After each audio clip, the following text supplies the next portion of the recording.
Bonjour à toutes et à tous. Le capitalisme français est un capitalisme bien particulier. C'est souvent un capitalisme familial, mais ça il n'y a pas qu'en France.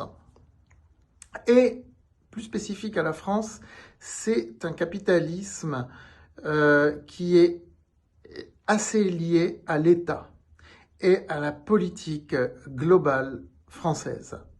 Alors, rien à voir avec la Chine, hein, évidemment.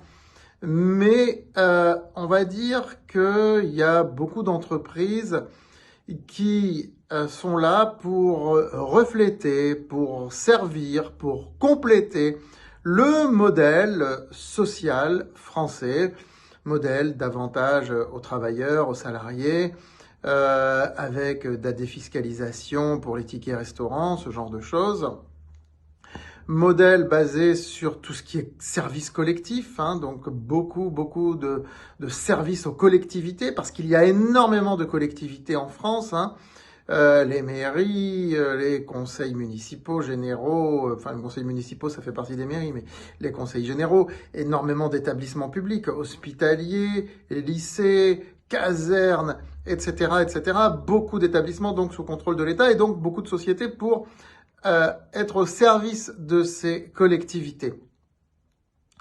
Et justement, il y a 5 de ces sociétés qui font partie de ce modèle que je viens d'exposer, globalement, qui sont cotées en bourse, qui sont des valeurs ayant une forte notoriété. Sodexo, qui fait partie du CAC 40. Pluxee, qui en est une émanation récente, spécialisée sur tout ce qui est avantage aux salariés, un peu comme Edenred pour les tickets restaurants, Edenred qui est une émanation d'Accor, rien à voir avec tout le reste.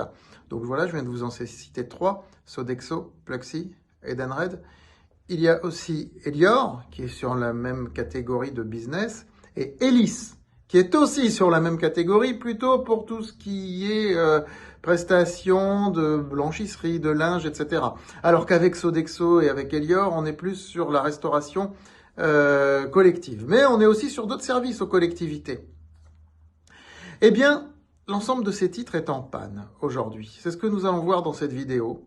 Et nous allons nous pencher sur le problème qu'il y a par rapport au narratif France et puis de se demander est-ce que ces titres ont des chances de rebondir parce qu'ils sont quand même un petit peu au fond du trou. Je vous invite d'ores et déjà à liker et partager cette vidéo et bien sûr n'oubliez pas de vous abonner à cette chaîne YouTube. Quant aux recommandations boursières, elles se passent bien sûr sur francebourse.com. Alors justement, sur France Bourse, nous avons une lettre qui est la quinzaine de France Bourse dans laquelle il y a un portefeuille qui est le portefeuille croissance.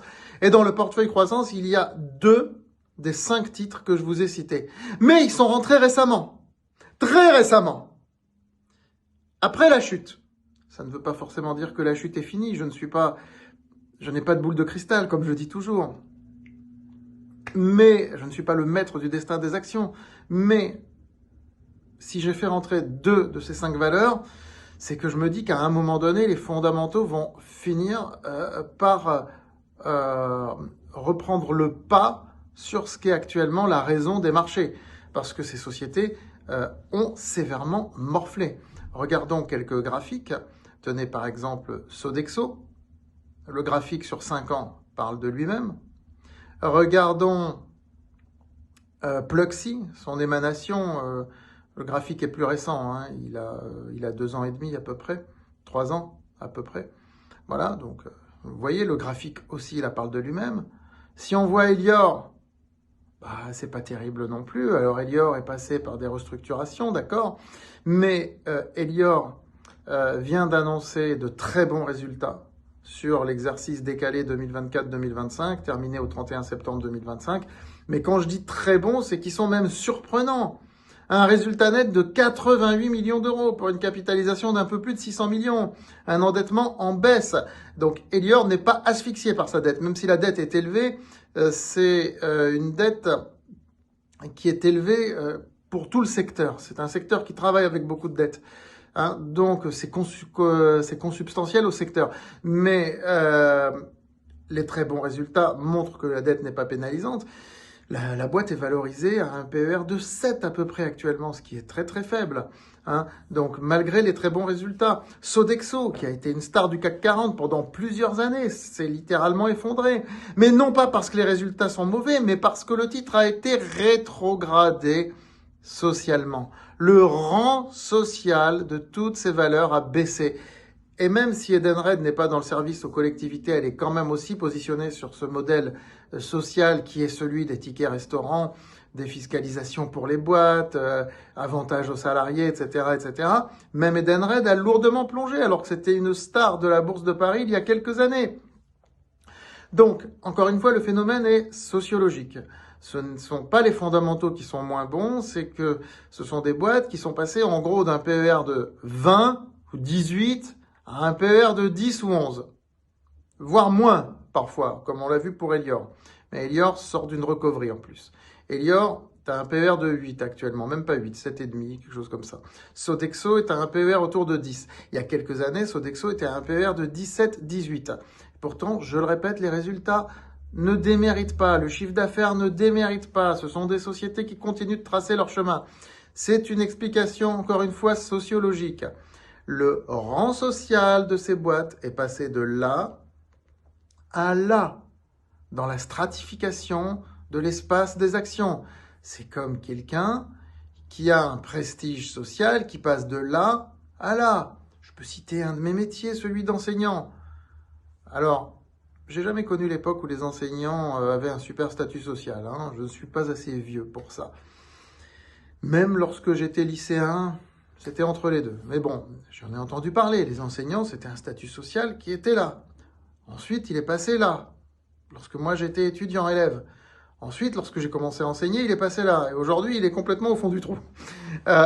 C'est une dégradation du statut social. C'est pareil pour ces actions. Leur statut social s'est dégradé.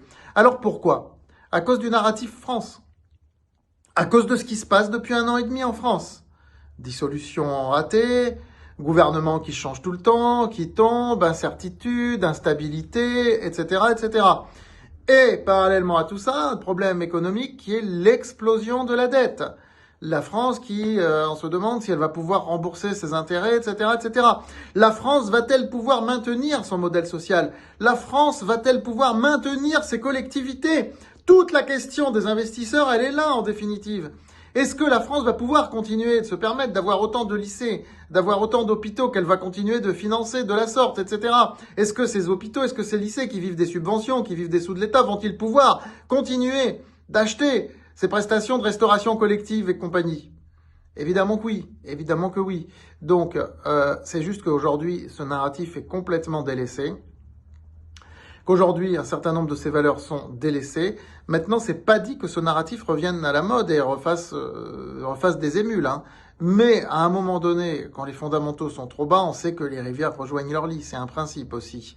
Voilà. Sauf quand il y a de vrais problèmes, comme il y en a eu sur Téléperformance, par exemple, par rapport aux coûts salariaux, à l'IA, etc., etc. Mais là, vous voyez que Elior et compagnie essayent de se positionner sur l'IA et tout ça.